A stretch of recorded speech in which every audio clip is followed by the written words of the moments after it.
आज की वीडियो में हम लोग जानने वाले हैं कि आपके शरीर में अगर सीआरपी लेवल अगर हाई होता है तो उसके कौन कौन से सिम्टम्स होते हैं, कैसे पता चलेगा कि आपके शरीर में जो सीआरपी है वो हाई हो चुका है। यानी कि आप खुद देख के भी या कुछ ऐसे साइन नज़र आते हैं जिससे आप पता कर सकते हो कि आपके शरीर में जो सीआरपी है उसका लेवल बढ़ गया है। अब उससे पहले जान लेते हैं कि सीआरपी आखिर में करवाने की क्यों जरूरत पड़ती है।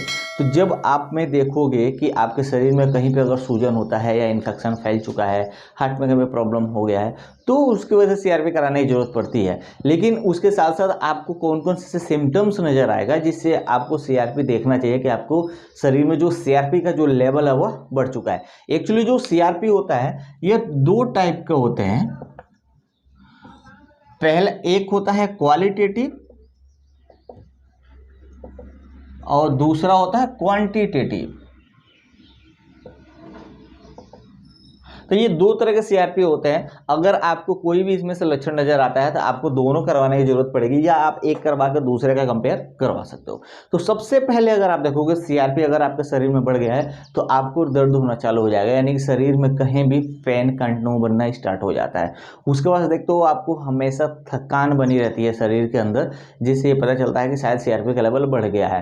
मांसपेशियों में अकड़न आ जाती है, जैसे आप अकड़न देखते हो ना कि आपकी बॉडी में अकड़न हो रही है, तो मांसपेशियों में अकड़न चालू हो जाता है, जिससे ये पता चलता है कि आपके शरीर में जो सीआरपी लेवल है वह शायद बढ़ चुका है। वीकनेस होने लगता है, वीकनेस की वजह से भी सीआरपी बढ़ जाता है। उसके बाद से आप देखोगे आपको हल्का हल्का फीवर आएगा लेकिन वो जल्दी ठीक नहीं होगा। तो ऐसे कंडीशन में आपको अपना सीआरपी करा कर देख लेना चाहिए। आपको हेडेक बना रहता है, किसी भी चीज़ का टेंशन नहीं है लेकिन फिर भी हेडेक बना रहेगा, तो आपका सीआरपी शायद बढ़ जाता है। आप देखोगे उसके बाद से आपको ठंडा लग रहा है, अचानक से गर्मी का मौसम है लेकिन ठंडा लग रहा है आपको, तो शायद ये सीआरपी आपका बढ़ा हुआ है। आपको उल्टी अगर आ रहा है तो ऐसे कंडीशन में भी आप देखोगे कि आपका जो सीआरपी लेवल होता है वो बढ़ा हुआ होता है। तो जब भी अगर ऐसे इसमें कुछ भी आए, या जो एजेड लोग हैं उनके जगह जगह पे अगर ज्वाइंट पेन हो रहा है, चाहे उंगलियों में है, घुटने में है या हाथ में है या जहां भी ज्वाइंट है शरीर में, वहां पे अगर दर्द हो रहा है तो आपको सीआरपी का टेस्ट करवा लेना चाहिए, क्योंकि सीआरपी से पता चल जाएगा कि एक्चुअली में प्रॉब्लम क्या है। तो उम्मीद करता हूँ आपको समझ में आया होगा कि हाई सीआरपी होने के लक्षण क्या क्या हो सकते हैं, यानी क्या क्या सिम्टम्स हो सकते हैं, कैसे आप पता कर सकते हो कि शायद आपके शरीर में सीआरपी बढ़ गया है। तो अगर इनमें से आपको अगर लग रहा है कि एक्चुअली में सीआरपी की वजह से ये सारी चीज़ें हो रहा है, तो आपको अपना सीआरपी का टेस्ट जरूर करवाना चाहिए। और ये टेस्ट करवाने के लिए आपको कभी भी सैंपल आप दे सकते हो।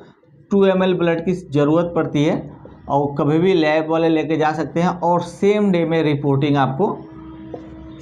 रिपोर्टिंग इसकी मिल जाती है। तो आप किसी भी नज़दीकी लैब से भी करवाओगे तो इसका रिजल्ट आपको मिल जाएगा।